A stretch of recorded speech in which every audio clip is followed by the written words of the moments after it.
41வது ஸ்லோகம். பிராப்ய புண்ணியக்ருதாம் லோகான்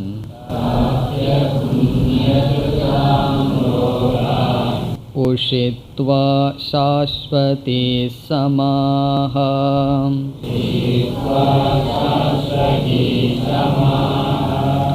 சுச்சீனாம் ஸ்ரீமதாம் கேஹே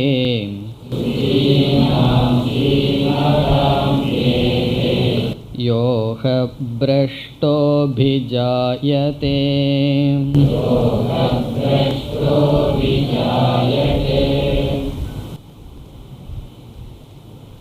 யோக பிரஷ்டனுடைய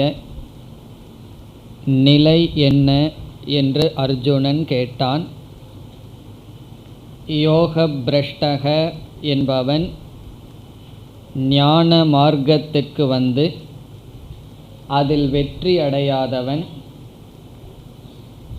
ஆகவே கர்ம மார்க்கத்தில் இல்லாத காரணத்தினால் அவனிடம் புண்ணியம் இல்லை, பாபம் செய்யாத காரணத்தினால் பாபமும் இல்லை.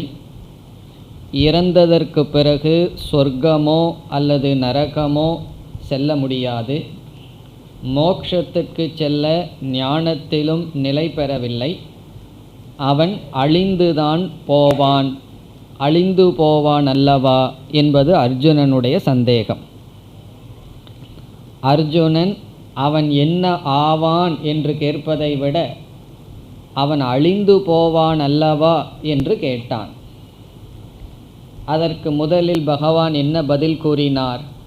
பார்த்த நைவேக நாமுத்ர விநாசக தஸ்ய ந வித்யதே. அப்படிப்பட்டவனுக்கு இங்கும் வேறு இடத்திலும் அமுத்திர அடுத்த லோகத்திலும் நாசம், அழிவு அல்லது சிறுமை என்பது இல்லை. நல்லதை செய்பவன் என்றும் அழிவதில்லை என்று சொன்னார். பிறகு 41வது ஸ்லோகத்தில் பதில் சொல்கின்றார். யோக பிரஷ்டனுடைய நிலை என்ன என்று. சென்ற வகுப்பில் ஒரு விசாரத்தை ஆரம்பித்தோம். அதில் ஞானியினுடைய நிலை என்ன இறந்ததற்கு பிறகு என்று பார்த்து முடித்தோம். ஞானத்தை அடைந்து அதில் நிஷ்டையையும் அடைந்து வெற்றி கண்டவன் மீண்டும் பிறப்பு என்பது இல்லை, அவன் பிரம்மஸ்வரூபமாகவே இருக்கின்றான். ஆகவே ஞானிக்கு இறந்ததற்கு பிறகு என்ன நிலை என்ற பேச்சு அல்லது கேள்வியானது இல்லை. காரணம் என்ன?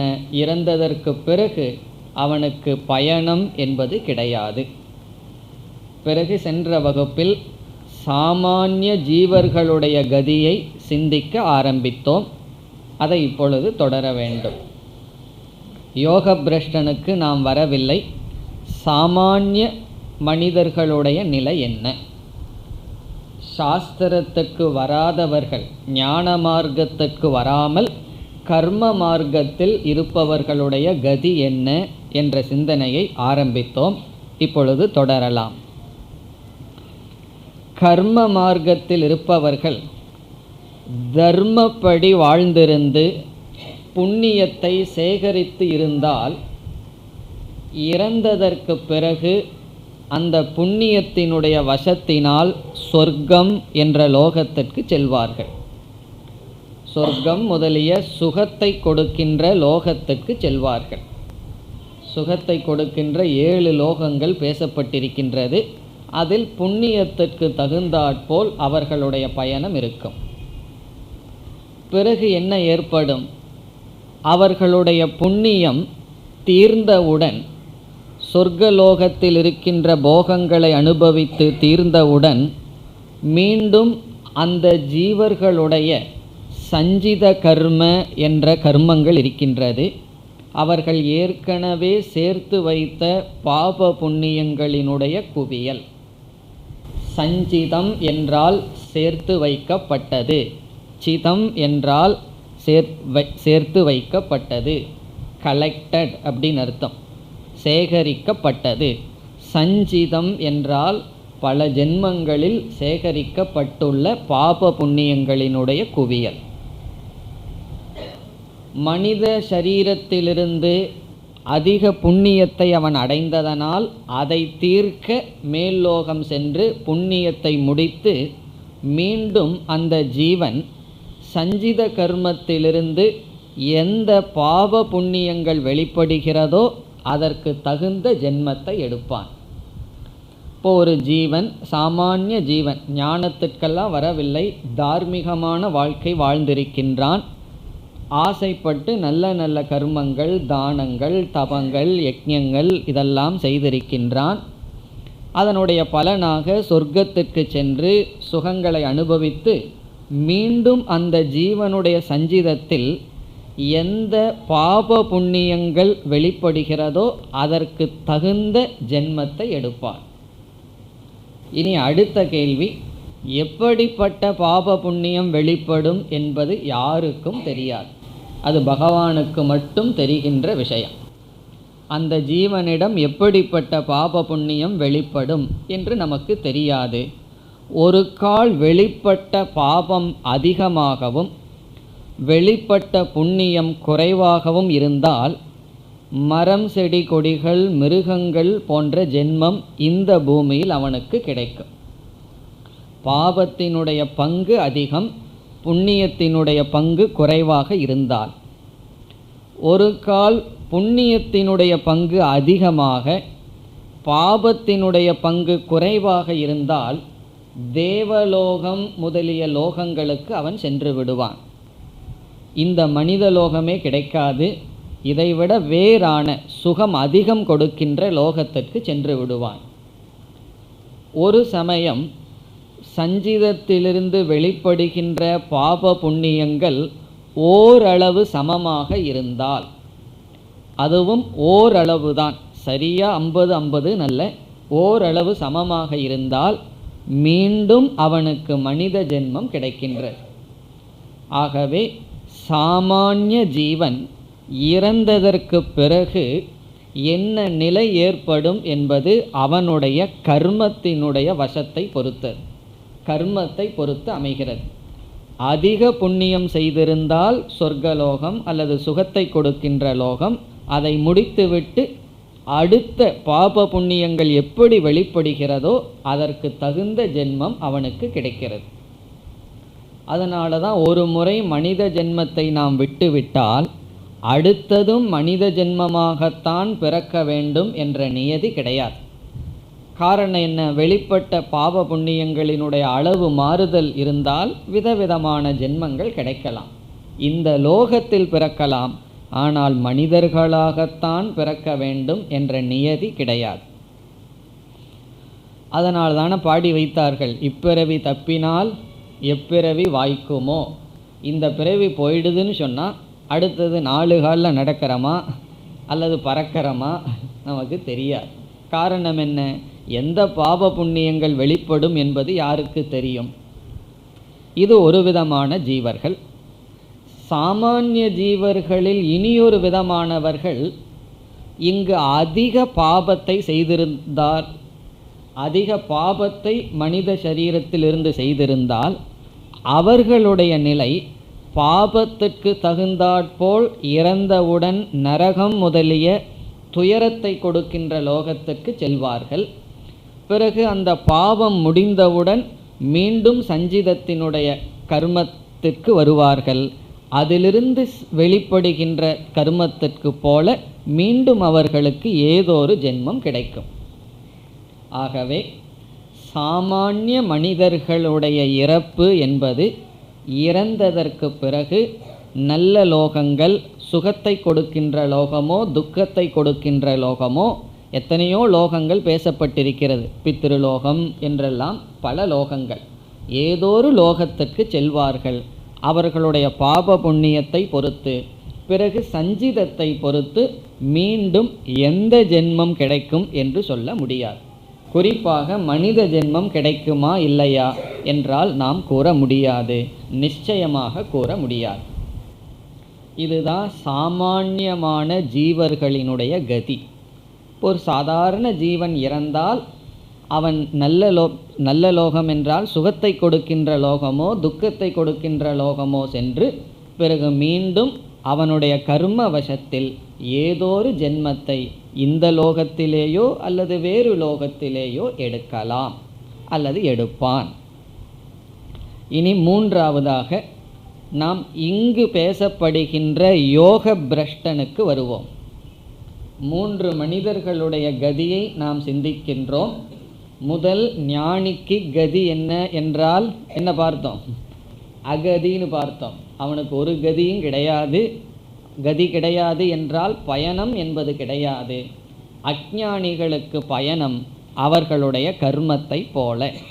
அதனால் அஞ்ஞானி இறந்தால் அவர்களை கர்ம பிரஷ்டக என்று சொல்லுவார்கள். கர்ம பிரஷ்டகன என்ன? அவர்களுடைய கர்மம் தீர்ந்தது, இறந்தார்கள். பிறகு அவர்களுடைய அடுத்த நிலை என்ன கர்மம் வெளிப்படுகிறதோ அதனுடைய அடிப்படையில். இப்போ எல்லா சாமானிய மனிதர்களும் கர்ம பிரஷ்டக, கர்மத்திலிருந்து வீழ்ந்து மீண்டும் அவர்கள் பயணத்தை சம்சாரத்தை தொடர்கிறார்கள். இனி இப்பொழுது நாம் இங்கு விசாரிக்கப்படுகின்ற யோக பிரஷ்டனுடைய கதிக்கு வருகின்றோம். இங்கு பகவான் என்ன சொல்கிறார் என்று பார்த்துவிட்டு ஸ்லோகத்திற்குள் செல்லலாம். யோக பிரஷ்டன் யார் என்பதை நாம் மனதில் வைத்து கொள்ள வேண்டும். யோக பிரஷ்டன் யார் என்று ஏற்கனவே பலமுறை பார்த்து விட்டோம். இருந்தாலும் உங்களுக்கோ அல்லது எனக்கோ ஞாபகப்படுத்திக் கொள்வதற்காக மீண்டும் கூறுகின்றேன். உங்களுக்கு ஞாபகம் இருந்தால் எனக்கு ஞாபகப்படுத்திக் கொள்வதற்காக, இந்த லோகத்தில் இருந்து கொண்டு இருக்கின்ற ஜீவன் எனக்கு புண்ணியம் வேண்டாம் என்று புண்ணியத்தை துறந்து அதற்கான அனைத்து காமிய கர்மங்களையும் துறந்து ஞான மார்க்கத்துக்கு சென்றுள்ளான். எனக்கு இதுவரைக்கும் செஞ்ச புண்ணியமும் வேண்டாம், இனிமேலும் புண்ணியம் வேண்டாம் என்று துறந்து விட்டான். துறந்து சாஸ்திரத்தை கேட்டல், சிந்தித்தல், தியானித்தல் என்ற சாதனைக்குள் வந்து விட்டான். ஆகவே அவன் ஏற்கனவே சம்பாரித்து வச்சிருந்த புண்ணியத்தை வேண்டான்னு விட்டுட்டான். நம்ம கொஞ்சம் சொத்தை சேர்த்து வச்சுருந்தோம்னா வேண்டான்னு தூக்கி எறிஞ்சிட்டோம்னா பிறகு அது எப்படி நமக்கு பயன்படுவதில்லையோ அதே போல் எனக்கு புண்ணியம் வேண்டான்னு விட்டுட்டான். அதற்கு பிறகு புண்ணியத்திற்காக எந்த செயலும் செய்யவில்லை. பிறகு பாவத்தை செஞ்சிட்ருக்கானான்னு சொன்னால் அதையும் அவன் செய்யவில்லை, நிஷித்த கர்மத்தையும் செய்யவில்லை. ஆகவே அவனுக்கு பாவமும் இல்லை, புண்ணியமும் இல்லை.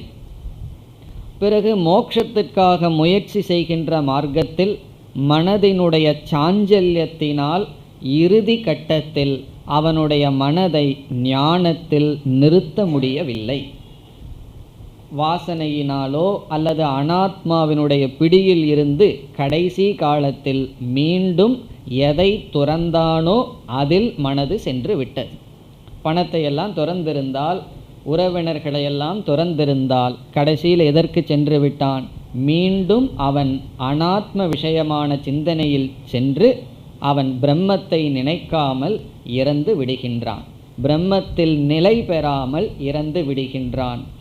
இவ்விதம் நேருவதற்கு காரணம் அவனுடைய ஸ்ரத்தை குறைவினால் அல்ல, ஸ்ரத்தையோ பேதக, ஸ்ரத்தையுடன் கூடியவன், ஆனால் அயதிகி, அவனுடைய முயற்சி போதவில்லை. அதற்கு என்ன காரணம்னா பிராரப்தம் போதவில்லை, காலம் அவனுக்கு இல்லை, அல்லது மனதினுடைய அந்த சக்தியை அவன் வெல்ல முடியவில்லை.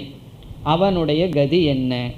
அவனுக்கு புண்ணியமும் இல்லை, அதற்கு தகுந்த கர்மத்தை இவன் செய்யவில்லை, பாபமும் இல்லை, பிரம்மத்திடம் செல்ல பிரம்மத்தோடு ஐக்கியமாக இருக்க ஞான நிஷ்டையும் இல்லை. அவனுடைய கதி என்ன? அதற்கு இப்பொழுது வருகின்றோம்.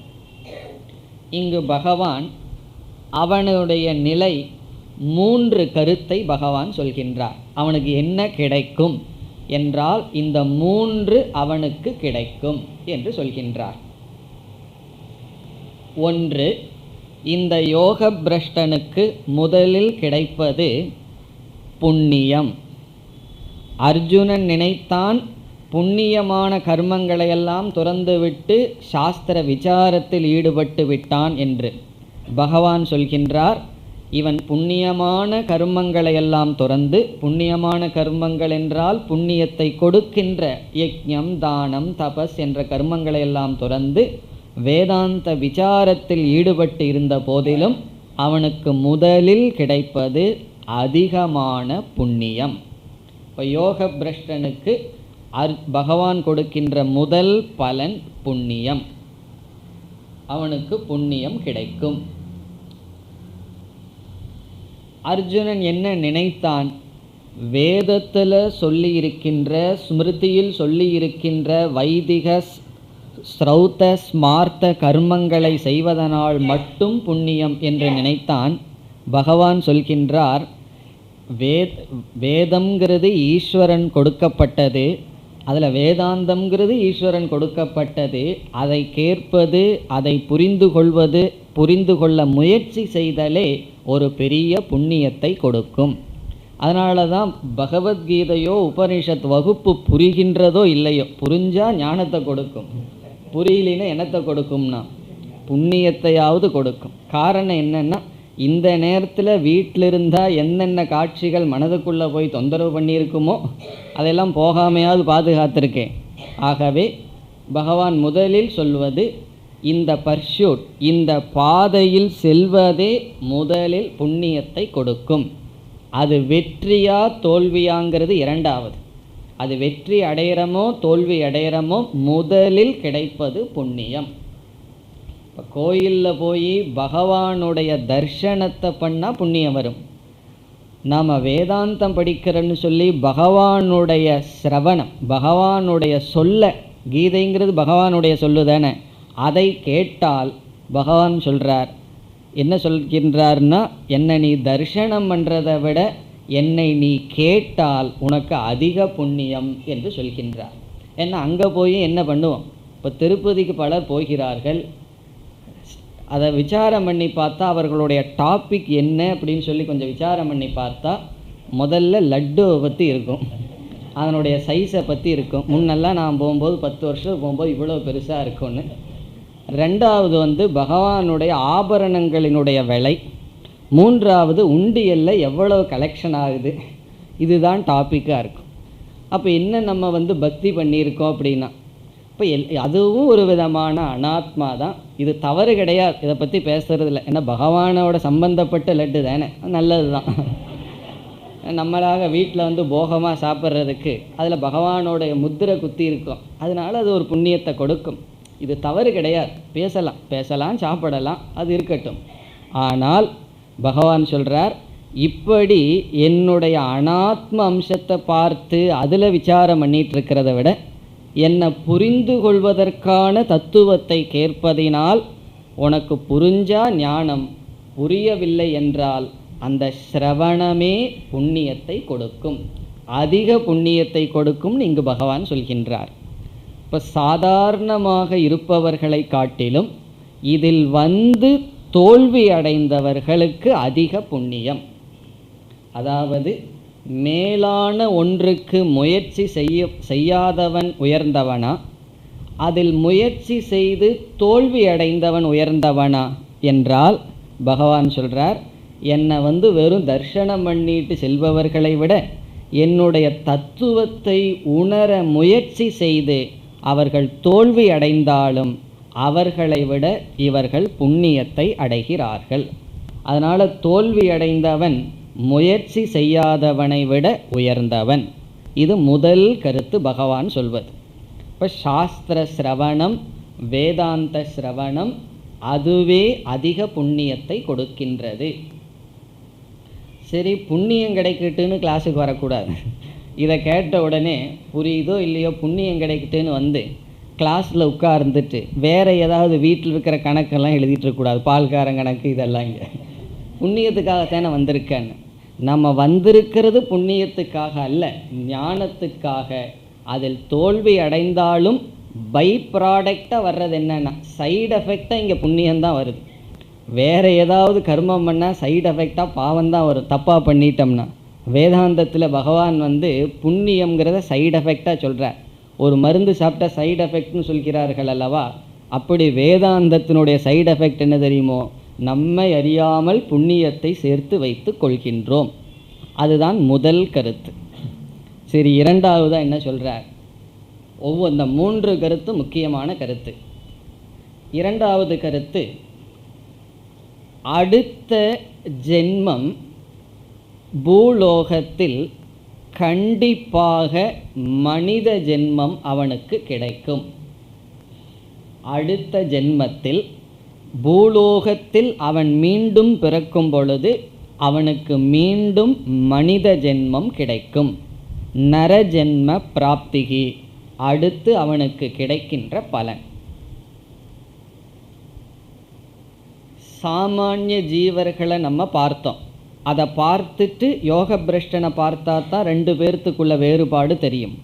சாமானிய ஜீவர்கள் பாப புண்ணியத்திற்கு தகுந்தாற்போல் சொர்க்கம் அல்லது நரகம் முதலிய லோகங்களை அனுபவித்துவிட்டு அடுத்த ஜென்மம் பூலோகத்தில் என்ன என்றால் அது சஞ்சிதத்தில் எது வெளிப்படுகிறதோ அதனுடைய அடிப்படையில் தான் கிடைக்கும்.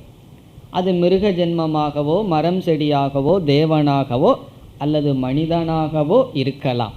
அதனால் கேரண்டி சொல்லவே முடியாது. அடுத்த ஜென்மத்தில் அவன் எப்படி இருப்பான்னு சொல்ல முடியாது. ஆனால் இங்கு பகவான் சொல்கின்றார், இந்த யோக பிரஷ்டனுக்கு அடுத்த பூலோகத்தில் கண்டிப்பாக மனித ஜென்மம் கிடைக்கும். அதுக்கு என்ன காரணம்னு சொன்னால், இந்த ஜென்மத்தில் அவன் அதிக முயற்சி செய்து தோல்வி அடைந்த காரணத்தினால் இந்த புண்ணியத்திற்கு அவ்வளவு பலன். அதாவது சஞ்சித கர்மத்தில் மற்ற கர்மங்கள் வெளிப்படாமல் அதை அப்படியே நிறுத்தி வைத்து மீண்டும் மனித ஜென்மம் வெளிப்படுவது போல் அவனுக்கு சூழ்நிலை அமையும். இப்போ சஞ்சித கர்மத்தில் எத்தனையோ பாப புண்ணியம் அவனுக்கு இருக்கின்றது, மிருக சரீரம் தேவ சரீரம் எடுக்கிறதுக்கெல்லாம். ஆனால் அனைத்தையும் இந்த யோக பிரஷ்டனுடைய சாதனையினுடைய பலனானது நிறுத்தி வைத்து மீண்டும் அவனுக்கு மனித ஜென்மம் கிடைக்கின்றது. இது இரண்டாவது கருத்து. இப்போ சாமானிய ஜீவனுக்கு கண்டிப்பாக மனித சரீரம் கிடைக்குங்கிற நியதி கிடையாது. இவனுக்கு கண்டிப்பாக மனித சரீரம் கிடைக்கும். இனி மூன்றாவது கருத்து என்னவென்றால், மனித சரீரத்தை அடைந்த அவன் இதற்கு முன் ஜென்மத்தில் சாதனைகளை அவன் செய்து ஓரளவு பக்குவப்பட்டிருப்பான். பிறகு ஒரு நிலையில்தான் வீழ்ந்திருப்பான். எவ்வளவு தூரம் இவன் சாதனைகளை செய்து மனதை பக்குவப்படுத்தினானோ, இந்த ஜென்மத்தில் புதிதாக கிடைத்த மனித ஜென்மத்தில் அந்த பக்குவத்துடன் அவன் பிறந்து சாதனையை தொடர்வான். எந்த இடத்துல விட்டானோ அதிலிருந்து அவன் தொடர்வான். எவ்வளவு சாதனையை செய்து விட்டானோ அதுவரைக்கும் மீண்டும் அவன் முயற்சி செய்ய வேண்டிய அவசியமில்லை. அதுவரைக்கும் அவனுக்கு முயற்சி இல்லாமல் அந்த மனப்பக்குவம் கிடைக்கும். பிறகு அடுத்த ஜென்மத்தில் அவன் சென்ற ஜென்மத்தில் செய்யப்பட்ட முயற்சிகள் வீண் போகாமல் அதனுடைய பலனை கொடுத்து அந்த பக்குவத்துடன் அவன் பிறப்பான். பிறகு கொஞ்ச காலத்தில் அந்த பக்குவத்தை அடைந்து சாதனையை தொடர்வான். இப்போ மூன்றாவது கருத்து, சாதனா அனுவிருத்திகி, சாதனையை அவன் தொடர்வான். இப்போ முதல் கருத்து என்ன? புண்ணியத்தை அடைவான். அது எப்படி? மற்றவர்களை காட்டிலும் அதிக புண்ணியத்தை அடைவான். இரண்டாவது, கண்டிப்பாக மனித ஜென்மத்தை அடைவான். மூன்றாவது, மனித ஜென்மத்தை அந்த பக்குவத்துடன் அடைவான். சிறு வயதிலேயே அல்லது எந்த அளவுக்கு சாதனை பண்ணியிருக்கானோ அந்த அளவுக்கான பக்குவத்தை இந்த புதிய ஜென்மத்தில் முயற்சி இல்லாமல் அடைவான். ஏன்னா சிலதெல்லாம் நம்ம பார்க்குறோம், சில குணங்களெல்லாம் சிலருக்கு முயற்சி இல்லாமல் வந்துவிடும். சிலருடைய சுபாவம் கோபம் வராமல் இருக்கிறது சுபாவமாகவே இருக்கும். அவர்கள் கோபப்படாமல் இருக்கிறதுக்கு முயற்சி செய்யவே மாட்டார்கள். அது முயற்சி இல்லாமல் அவர்களிடம் இருக்கும். காரணம் என்னன்னா, அவர்கள் ஏதோ ஒரு ஜென்மத்தில் அல்லது போன ஜென்மத்தில் முயற்சி செய்திருப்பார்கள். அப்படி வைராகியம், சமதமங்கள் என்ற சில குணங்களெல்லாம் முயற்சி இல்லாமல் அவர்களுக்கு கிடைக்கும். முயற்சி இல்லாமல் கிடைக்கும்னா அவர்கள் சென்ற ஜென்மத்தினுடைய முயற்சியினுடைய பலனாக இந்த ஜென்மத்தில் அவர்களுக்கு அது கிடைக்கும். பிறகு என்ன செய்வார்கள்? எந்த காரணத்தினால் அவர்கள் வீழ்ந்தார்களோ, எந்த ஸ்டேஜில் அவர்கள் வீழ்ந்தார்களோ அதிலிருந்து சாதனையை தொடர்வார்கள். இந்த 3 கருத்தை இங்கு பகவான் சொல்கின்றார். இப்பொழுது முதல் கருத்துக்கு வந்தால், அவர்களுக்கு புண்ணியம் கிடைக்கும். ஆகவே பகவான் கூறுகின்றார் 41வது ஸ்லோகத்தில், யோக பிரஷ்டர்கள் புண்ணியத்தினால் அடையப்படுகின்ற சொர்க்கம் முதலிய லோகத்திற்கு சென்று சில காலங்கள் இருந்து சுகத்தை அனுபவித்து மீண்டும் மனித சரீரத்தை எடுக்கிறார்கள். ஏன்னா புண்ணியம் ரொம்ப வந்திருக்கல்லவா, ஆகவே அந்த புண்ணியத்தை அவர்கள் தீர்க்க இறந்ததற்கு பிறகு சுகத்தை கொடுக்கின்ற லோகத்துக்கு செல்கிறார்கள். புண்ணியத்தினால் அடையப்படுகின்ற லோகத்துக்கு செல்கிறார்கள். இது சாமானிய ஜீவர்கள் செல்கின்ற நிலையை போலதான். சாமானிய ஜீவர்கள் புண்ணியம் பண்ணியிருந்தா என்ன கதியோ அதே போலதான். பிறகு அடுத்ததாக பகவான் சொல்வார், அந்த புண்ணியத்தை அவர்கள் தீர்த்துவிட்டு மீண்டும் நேரடியாக மனித ஜென்மத்தை அடைகிறார்கள். காரணம் என்ன? இவன் ஏன் யோக பிரஷ்டனாக ஆனான் என்றால், முக்கியமாக யோக பிரஷ்டனாவதற்கு தடையாக இருப்பது வைராகியம் ஒன்றுதான். அவனுக்கு வைராகியம் இல்லாததுனால தான் ஏதோ ஒரு அனாத்மாவில் வசப்பட்டு கீழே விழுந்தான். இப்போ வைராகியம் இல்லாதவனுக்கு என்ன செய்யணும்னா, கொஞ்ச நாள் நீ போகத்தை அனுபவிச்சு பாரு, பிறகு என்ன வரும்னா வைராகியம் இரட்டிப்பாக வரும். ஆகவே நீ சொர்க்கத்தில் போய் போகத்தை அனுபவித்து அந்த வைராகியத்தை பூர்த்தி செய்து மீண்டும் பூலோகத்தில் மனிதனாக பிறந்து அவன் சாதனையை தொடர்வான். அதை சொல்கின்றார் பகவான். அவன் மனிதனாக பிறக்கும் பொழுது எப்படிப்பட்ட சூழ்நிலையில் பிறக்கின்றான்னு சொன்னால், அவனுடைய சாதனையை யாரும் தடை சொல்லாத சூழ்நிலையில் அவன் பிறப்பான். அப்போ அவனுடைய சூழ்நிலையே எப்படி இருக்கும்? யாருமே தடை சொல்லாமல் அவனுடைய சாதனைக்கு துணை செய்கின்ற சூழ்நிலையில் பிறப்பான். இல்லையே, நான் பிறந்திருக்கிற இடம் ஒவ்வொரு ஸ்டெப்லையும் எனக்கு ரொம்ப பேர் தொந்தரவு பண்ணுறாங்களேன்னு சொன்னால், அந்த அளவுக்கு போன பிறவியில் முயற்சி பண்ணியிருக்க மாட்டோம்னு அர்த்தம். இப்போ யாரெல்லாம் நம்முடைய முயற்சிக்கு தடையாக நிற்கிறார்களோ அவர்களை நிந்திச்சு பயனல்ல, அவர்களெல்லாம் நம்முடைய பாபத்தினுடைய பலன்கள். நம்மளுடைய பாபத்தினுடைய பலன்கள் தான் அந்த ரூபத்தில் நமக்கு தடையாக இருக்கிறார்கள். அதனால் அவர்களை சொல்லக்கூடாது. அதிக பேர்த்த நம்ம துவேஷம் பண்ணோம்னா நம்மை துவேஷிக்கின்றோம். காரணம் என்ன? யாரெல்லாம் நம்ம குறுக்க நம்முடைய முயற்சிக்கு தடையாக இருக்கிறார்களோ அது நம்முடைய பாவத்தினுடைய ரிஃப்ளெக்ஷன். இங்கு என்ன சொல்ல போகின்றார்? இந்த யோக பிரஷ்டன் எந்த விதமான தடைகளும் இல்லாமல் சாதனையை தொடர்கின்ற சூழ்நிலையில் பிறப்பான் என்று சொல்கின்றார். இனி நாம் முதல் வரிக்கு செல்லலாம். 41வது ஸ்லோகத்தில் இங்கு யோக பிரஷ்டனுடைய கதியை சொல்கின்றார். அதாவது புண்ணியத்தினால் அடையப்படுகின்ற லோகத்துக்கு செல்கின்றான், புண்ணியத்தை அவன் அடைகின்றான்கிற முதல் கருத்து. முதல் சொல் பிராப்ய. பிராப்ய என்றால் அடைந்து. இந்த யோக பிரஷ்டன் அடைகின்றான் எதை? புண்ணிய கிருதாம் லோகான்.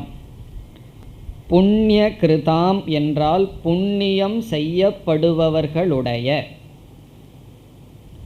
புண்ணிய கிருதாம் என்றால் புண்ணியம் செய்யப்படுபவர்களுடைய லோகான், லோகங்களை. அது சொர்க்கலோகமோ பிரம்மலோகமோ பித்ருலோகமோ ஏதோ ஒரு லோகம். அந்த லோகங்கள் எப்படிப்பட்டது? புண்ணிய கிருதாம் லோகான், புண்ணியம் செய்யப்படுபவர்களால் அடையப்படுகின்ற உலகத்தை புண்ணிய கிருதாம் லோகான் பிராப்ய இந்த யோக பிரஷ்டன் அடைந்து பிறகு என்ன செய்வான்? உஷித்துவா. உஷித்துவான்னா அங்கு சில வாழ்ந்து. உஷித்துவா என்றால் வாழ்ந்து. அங்கு கொஞ்ச நாள் இருக்கான். எவ்வளவு நாள்? அடுத்த பகுதி சாஸ்வதீஹி சமாஹா. சாஸ்வதீஹி என்றால் அதிகமான, பகூன் சாஸ்வதீஹி அதிகமான, சமாஹா என்றால் வருடங்கள், சம்வத்சரான், பகூன் சம்வத்சரான் அதிக வருடங்கள். புண்ணியத்தை இவன் அடைந்ததனால் இப்போ வேதாந்தத்துக்கு வந்து அதனுடைய முக்கிய பலனை அடையாத போதிலும் அதற்கு வந்த காரணத்தினாலேயே அதிக புண்ணியத்தை இவன் அடைந்த காரணத்தினால் அதிக காலங்கள் வாழ்ந்து, இப்போ சாஸ்வதீஹி சமாஹா உஷித்வா, உஷித்வா வாழ்ந்து. இந்த முதல் வரியில் முதல் கருத்து முடிவடைகிறது. நம்ம 3 கருத்து யோக பிரஷ்டனுக்கு பகவான் கூறுகிறார்னு பார்த்தோம். முதல் கருத்து அவனுக்கு அதிக புண்ணியம் கிடைக்கின்றது. அதனால் கிளாஸுக்கு வரும்போது நமக்கு வந்து கஷ்டம் வேண்டாம், புரியுதோ இல்லையோன்னு, புண்ணியம் கேரண்டி பகவான் கொடுத்துட்டார்.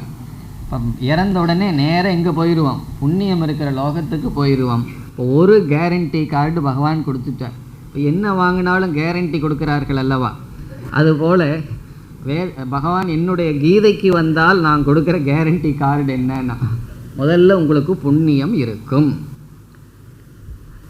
இல்லையே புண்ணியம் எனக்கு வருமோன்னு சந்தேகமாக இருக்குன்னா இப்போ பகவான் ஒன்றும் செய்ய முடியாது. ஸ்ரத்தையா உபேதக, ஸ்ரத்த வேணும், நம்பிக்கையோடு இருந்தால் கண்டிப்பாக முதல்ல பகவான் ப்ராமிஸ் பண்ணுறது புண்ணியம்.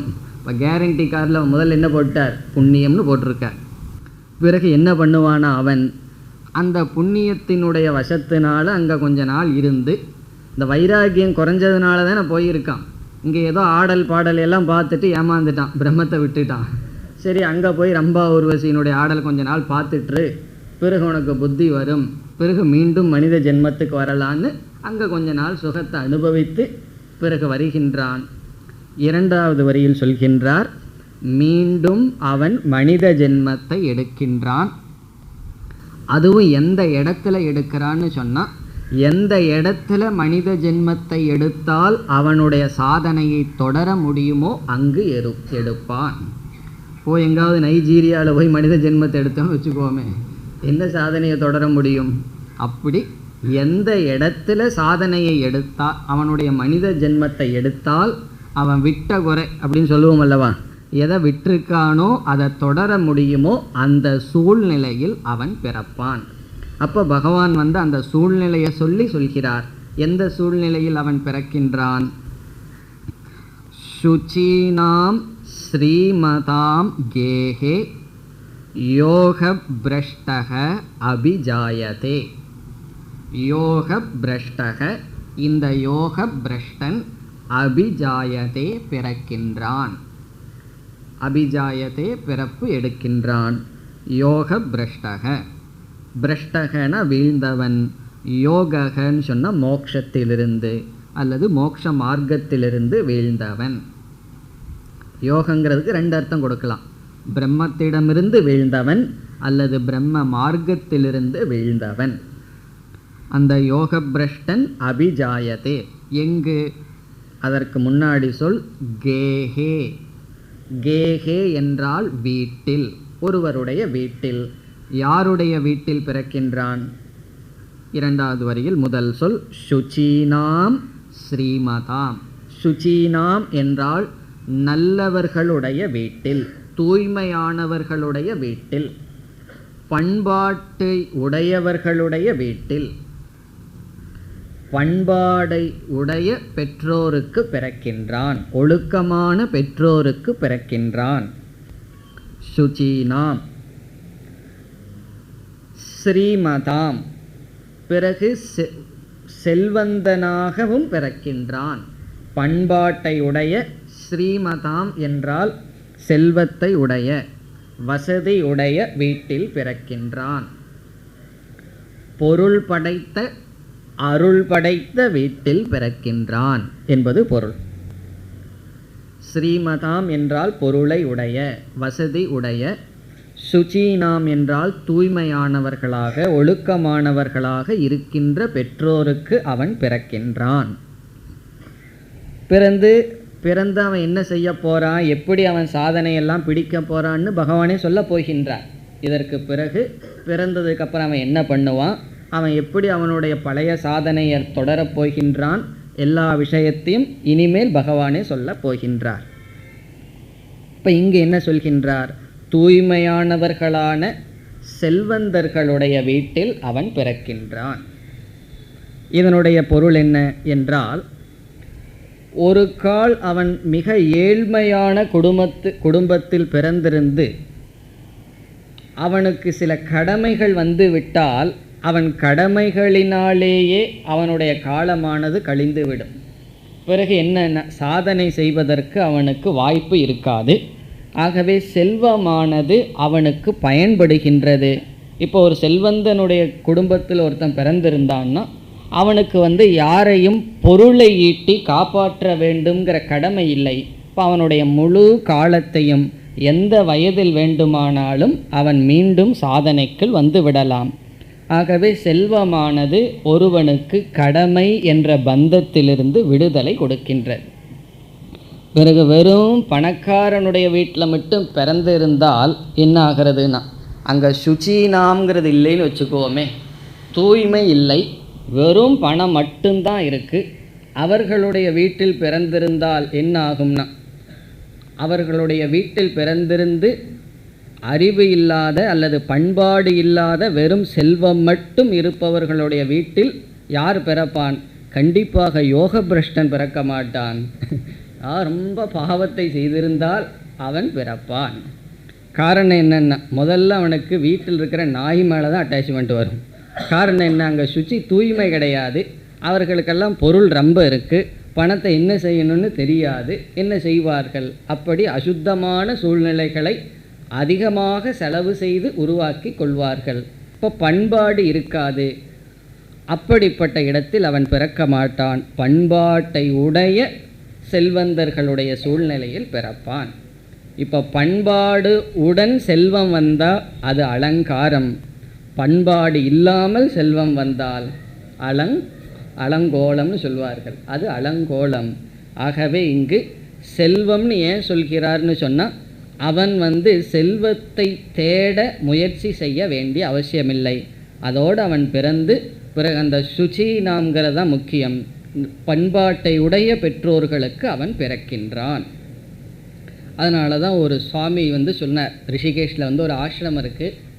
இங்கே எப்படி மடாதிபதிகள்னு சொல்வது போல் அங்கெல்லாம் மண்டலேஸ்வர்னு சொல்லுவார்கள். ஒரு மடத்துக்கு அதிபதியாக இருந்தால் அவரிடம் போய் ஒருவர் சொன்னார், ஒரு கிரகஸ்தர் போய் சொன்னார், இந்த காலத்து சன்னியாசிகள்லாம் அந்த காலத்து மாதிரியெல்லாம் ஒன்றும் தபஸ் பண்ணுறதில்ல, ரொம்ப எல்லாம் போகத்தில் ஆடம்பரத்தில் இருக்காங்களே அப்படின்னு சொன்னார். அதுக்கு அவர் சொன்னார், அதுக்கெல்லாம் நீங்கள் தான் காரணம் அப்படின்னு சொன்னார். காரணம் என்னன்னா, ஒரு உத்தமமான சன்னியாசி உருவாயிருக்கணும்னா எங்கிருந்து அவன் வருகின்றான்? ஆசிரமத்தில் நாங்கள் பாடத்தை கொடுக்குறோம், கடைசி ஸ்டேஜ். அவனுக்கு பண்பாட்டை கொடுக்கறதெல்லாம் அவர்களுடைய தாய் தந்தை தான்.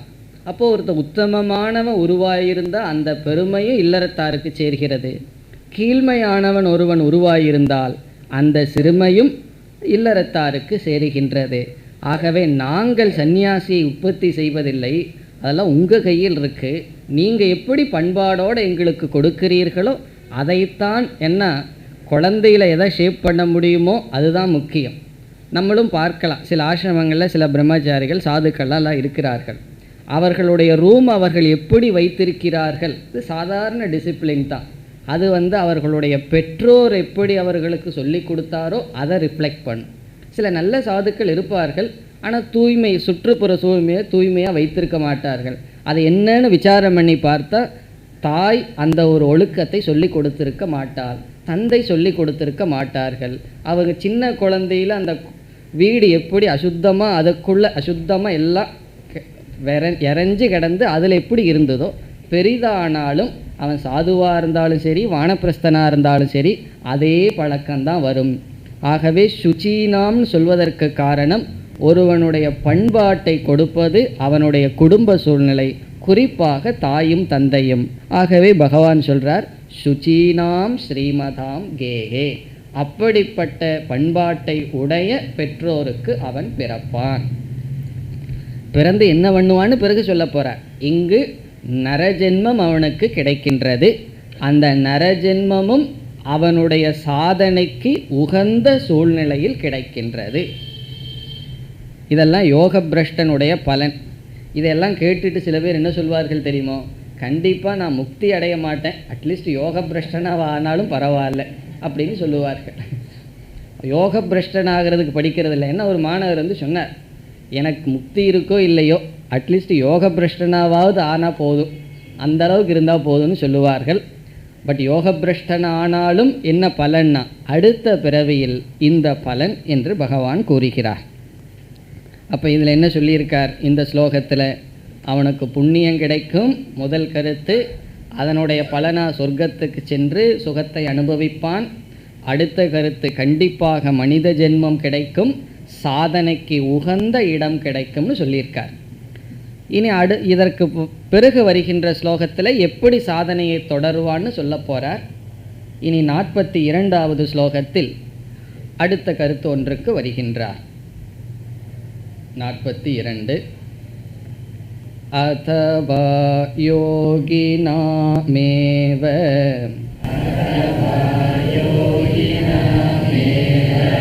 குலே பவதி தீமதாம்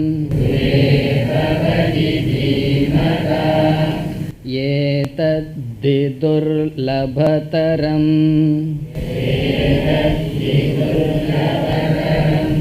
லோகே ஜன்ம யதீத்ருஷம்.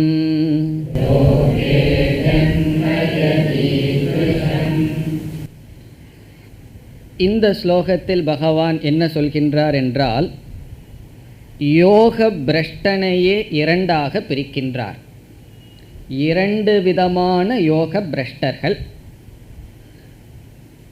இரண்டு விதமானவர்கள் என்றால், சாதனை செய்து கொண்டிருக்கும் பொழுது ஏதோ ஒரு இடத்தில் தவறியவர்கள் ஒருவர்கள். அவரை பற்றி சென்ற ஸ்லோகத்தில் கூறினார். ஒருவன் கடைசி வரை வந்து விட்டான், கடைசி படியில் வீழ்ந்து விட்டான். இப்போ யோக பிரஷ்டனுக்குள்ளேயே அதிகமான சாதனை செய்து அவனுக்கு கொஞ்ச காலம் முயற்சி செய்திருந்தால் அடைந்திருப்பான். அவ்வளவு சாதனையை செய்துள்ளான். இப்போ யோக பிரஷ்டனுக்குள்ளேயே உயர்ந்த நிலையில் இருப்பவன், அவனுக்கு எப்படிப்பட்ட பிறப்பு கிடைக்கின்றது என்று சொல்கின்றார். இப்போ இந்த ஸ்லோகத்தில் யோக பிரஷ்டனுக்குள்ளேயே கடைசி படியில் வீழ்ந்தவன், பல படிகள் இருக்கின்றது, பலவிதமான தடைகளை நீங்கி செல்ல வேண்டும். அதில் ஏதோ ஒரு தடையில் அகப்பட்டவனுக்கு சென்ற ஸ்லோகம். இது கடைசி படி. அது எப்படின்னா காஞ்ச விறகு போல, அவனுக்கு ஒரே ஒரு கொஞ்சம்தான் அவனுக்கு சாதனை தேவை. அப்படிப்பட்டவன் எங்கு பிறக்கின்றான் என்று சொல்கின்றார். இப்போ யோக பிரஷ்டனுக்குள்ளேயே பாப புண்ணியங்கள் சாதனையில் தாரதமியம் இருக்கின்றது. அதை எங்கு என்று பகவான் சொல்கிறார் என்றால், மீண்டும் அவன் மனித பிறவி எடுக்கின்றான், ஆனால் அவன் ஞானிகளுடைய வீட்டில் பிறக்கின்றான். ஞானத்தை அடைந்தவர்களுடைய வீட்டில் அவன் பிறக்கின்றான் என்று சொல்லி, பிறகு இப்படிப்பட்ட ஜென்மம் மிக மிக அரிது என்று சொல்கின்றார். இப்படிப்பட்ட ஜென்மமெல்லாம் ரொம்ப குறைவு, அதற்கு காரணமும் இருக்கின்றது. பிறகு ஞானிகளுடைய குடும்பத்தில் பிறக்கின்றான்னு சொல்லிட்டு இனியொரு கருத்தையும் பகவான் சொல்கிறார். ஏழ்மையான குடும்பத்தில் அவன் பிறக்கின்றான், ஏழ்மையான ஞானிகளுடைய குடும்பத்தில் அவன் பிறக்கின்றான். ரொம்ப புண்ணியம் பண்ணியிருந்தால் அதனுடைய பலன் இதுதான்.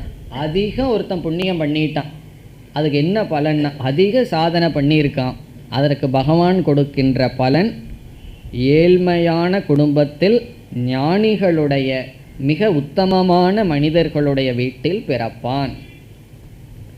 நம்ம நினச்சிட்டு இருக்கோம் புண்ணியம் பண்ணால் பொருள் நிறைந்த இடத்துல பிறப்போம்னு. பகவான் ஒத்துட்டார், புண்ணியம் பண்ணியிருந்தால் பொருள் நிறைந்த இடத்தில் பிறப்பாய். அதிக புண்ணியம் பண்ணியிருந்த எங்கே பிறப்பாய்னா பொருள் குறைவாக இருக்கின்ற இடத்தில் பிறப்பாய். இதெல்லாம் தான் ரகசியம், பகவானுடைய ரகசியம் இதெல்லாம்.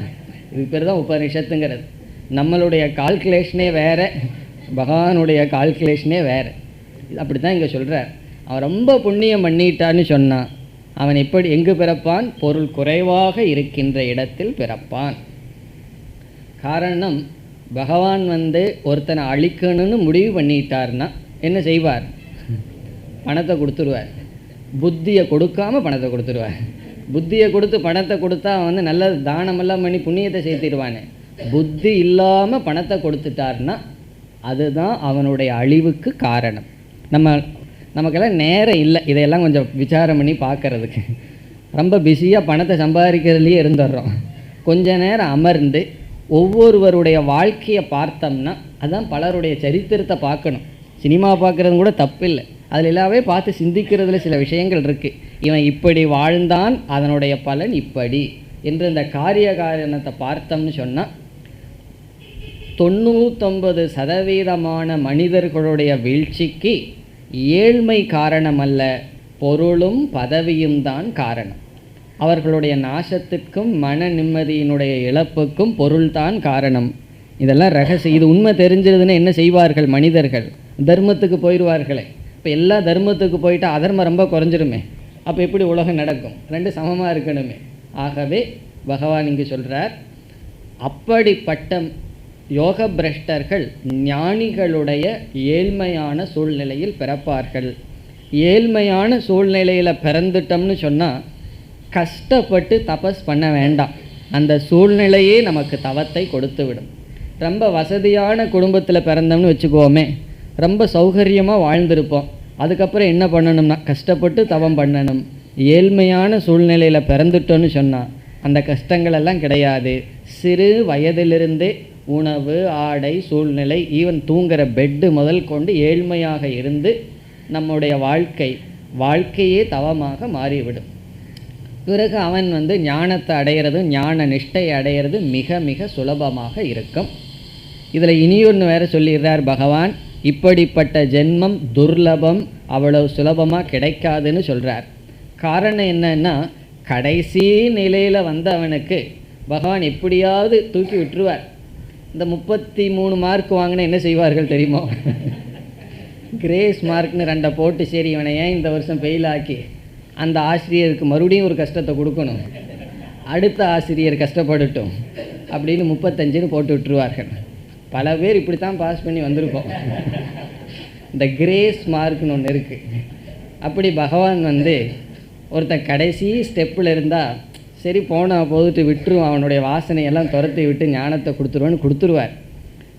ஏதோ சில சமயம் ஆசிரியருக்கு மூடு இல்லைன்னு என்ன பண்ணுவார், 34 போட்டு முடிச்சுடுவார்.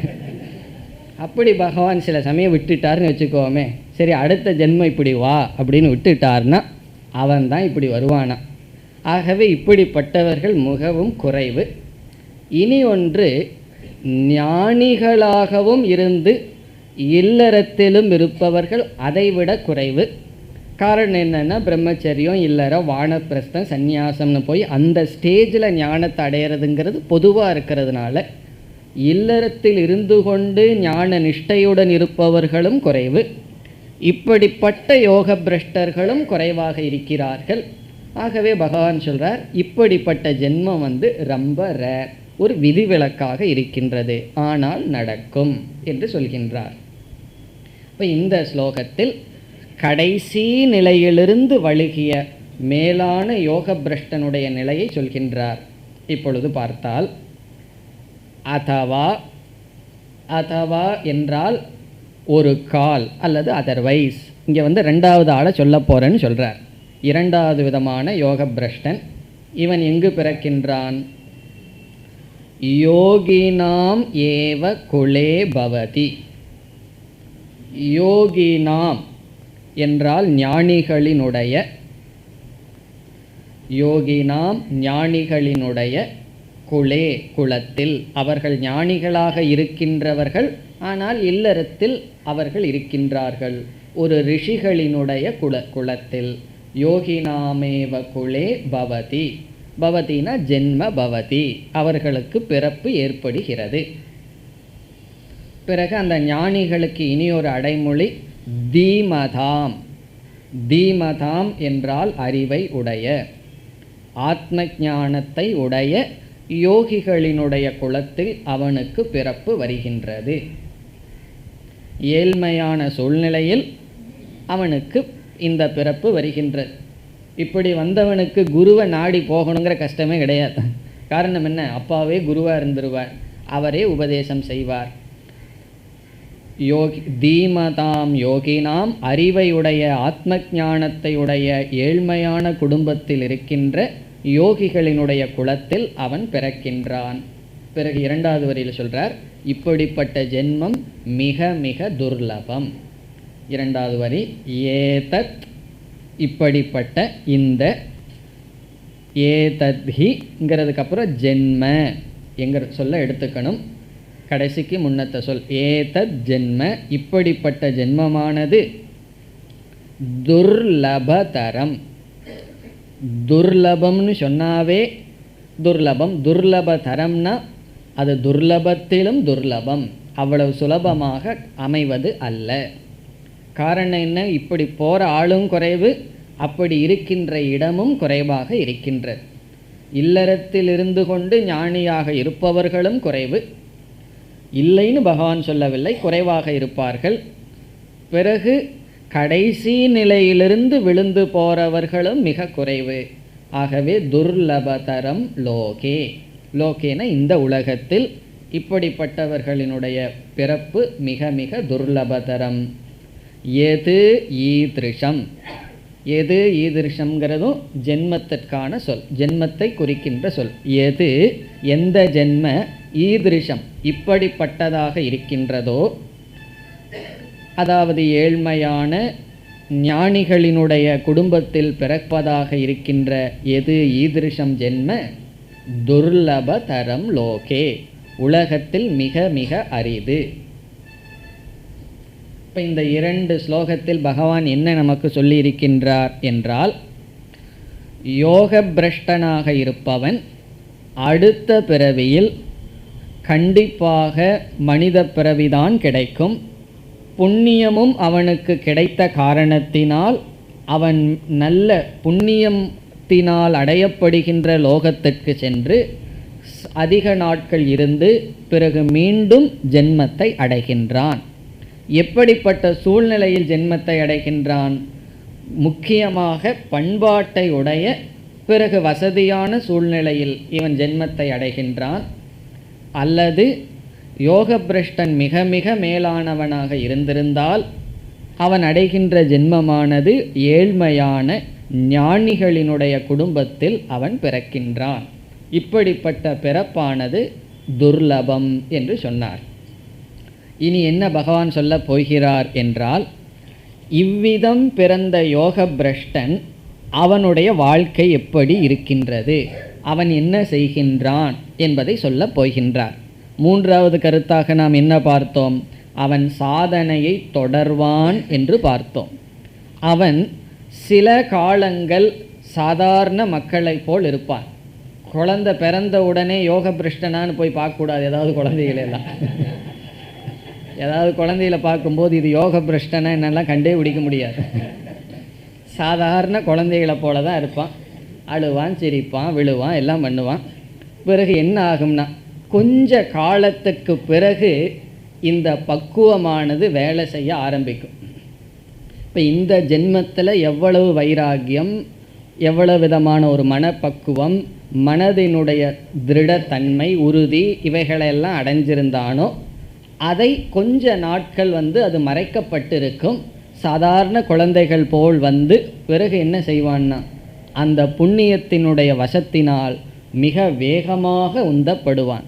அதனால தான் சில பெரிய சயின்டிஸ்டையெல்லாம் பார்த்தாலும் கூட, அது ஒரு புக்கில் பார்த்தேன், யார் யார் சயின்டிஸ்ட்டு ஸ்கூலில் எல்லாம் ஃபெயில் ஆனவர்கள், ஸ்கூலில் எல்லாம் மக்குன்னு சொல்லி ஐன்ஸ்டீன் முதல் பட ஸ்கூலில் எல்லாம் மக்குன்னு கடைசி பெஞ்சில் உட்கார வைத்தவர்கள், கிளாஸ்லேயே சில பேருக்கு கடைசியில் உட்காரணுன்னு முடிவு பண்ணி முதல்ல வந்தாலும் கடைசியில் உட்கார்ந்துக்குவார்கள். இதெல்லாம் என்னென்னா ஸ்கூலினுடைய வாசனை. கடைசி பெஞ்சிலேயே உட்கார்ந்து முன்னாடி உட்கார்றதுக்கு விருப்பமே இருக்கிறதில்ல. அப்படிப்பட்டவர்கள் சிலர் யாருன்னா ஸ்கூலில் இருப்பார்கள். பிறகு என்ன ஆகும்னா, ஒரு நேரம் வந்த உடனே பகவான் சொல்ல போகிறார், ஒரு நேரம் வந்தோடனே எல்லா விதமான தடைகளையும் நீக்கி கொண்டு அவனுடைய முன்னேற்றம் யார் எவ்வளோ ஸ்பீடாக பின்னாடி போனாலும் அவனை பிடிக்க முடியாது, அவன் முன்னேறுவான். காரணம் என்னென்னா, சில காலங்களுக்கு அவனுடைய பக்குவமெல்லாம் மறைக்கப்பட்டிருக்கும். பிறகு அவனுடைய முயற்சி முன் ஜென்மத்தினுடைய விளைவுடன் வேகமாக செல்வான். இந்த விஷயங்களை பகவான் இனி சொல்லப் போகின்றார். ஓம் பூர்ணமத பூர்ணமிதம் பூர்ணாத் பூர்ணமுதச்யதே பூர்ணஸ்ய பூர்ணமாதாய பூர்ணமேவாவசிஷ்யதே. ஓம் சாந்தி சாந்தி சாந்தி.